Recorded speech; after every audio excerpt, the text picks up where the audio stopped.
On revient justement sur cette stratégie nationale en intelligence artificielle avec la présidente et chef de la direction de l'Institut québécois d'intelligence artificielle, le MILA, Valérie Pisano. Bon, rebonsoir. On est contente de pouvoir vous parler. Bonsoir. La stratégie est attendue depuis très longtemps. Qu'est-ce que vous en avez pensé assez rapidement? Bien, franchement, on la trouve excellente. Elle est très bien réfléchie, elle est balancée, puis elle a quand même un bon niveau d'ambition en termes de créer de l'intelligence artificielle canadienne, par et pour les Canadiens, mais aussi de prendre une posture canadienne à l'échelle mondiale.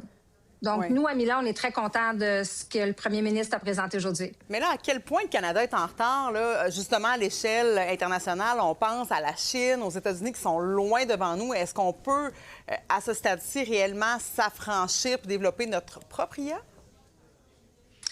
Oui, c'est une question qui n'est pas simple. C'est vrai que la Chine et les États-Unis sont loin devant, mais on peut et on doit prendre ces décisions-là puis investir dans la technologie canadienne.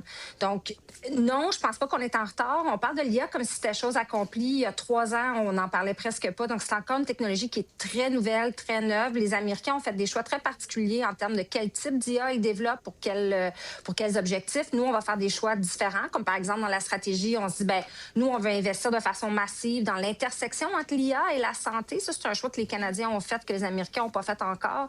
Donc, il y a vraiment beaucoup à développer. Donc, non, je pense pas qu'on est en retard. Je pense pas non plus que de voir ça comme une course, c'est ce qui est le plus aidant. Puis, on le voit jusqu'à maintenant. Oui, l'IA se développe rapidement, mais il y a aussi beaucoup de contre-coups de ce développement-là. Puis, notamment aux États-Unis, le public est de moins en moins emballé là, par la façon que la technologie leur est imposée. On parle souvent de la souveraineté de nos données. D'un point de vue de sécurité, est-ce que c'est urgent justement de développer nos propres programmes, tant pour le gouvernement que pour les entreprises canadiennes? Oui, on parle beaucoup de résilience chez nous. Donc, des fois, avec le mot souveraineté, ça donne l'impression que c'est tout ou rien. Avec le mot résilience, on a un petit peu plus de marge de manœuvre. Il y a des choses où, bien franchement, c'est peut-être pas grave, là, aller où la donnée, quel type de données, etc. Puis il y en a d'autres où c'est hyper critique. Là, on pense à notre sécurité nationale, les infrastructures énergétiques, les hôpitaux, la donnée très personnelle.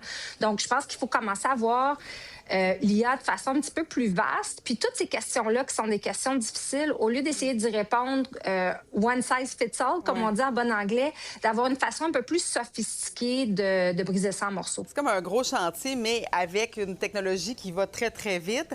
Et là, il y a plusieurs, j'imagine, téléspectateurs qui écoutent présentement, qui ont peur aussi de perdre leurs emplois, parce que c'est une des réalités, alors que le gouvernement estime plutôt que c'est un secteur qui va créer de l'emploi. Comment il faut voir ça?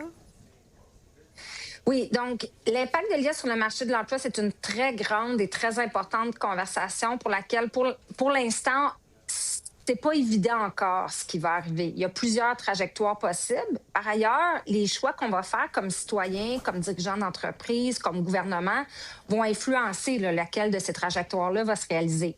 C'est sûr que l'IA va créer de l'emploi spécifique à ce nouveau monde dans lequel on est en IA, si ce n'est que l'intersection entre l'IA puis toutes sortes d'autres domaines scientifiques.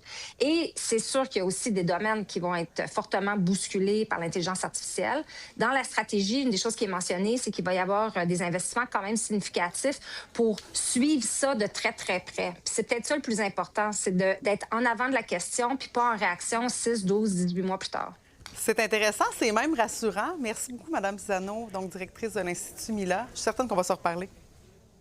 Je suis sûre que oui, avec plaisir. À la prochaine.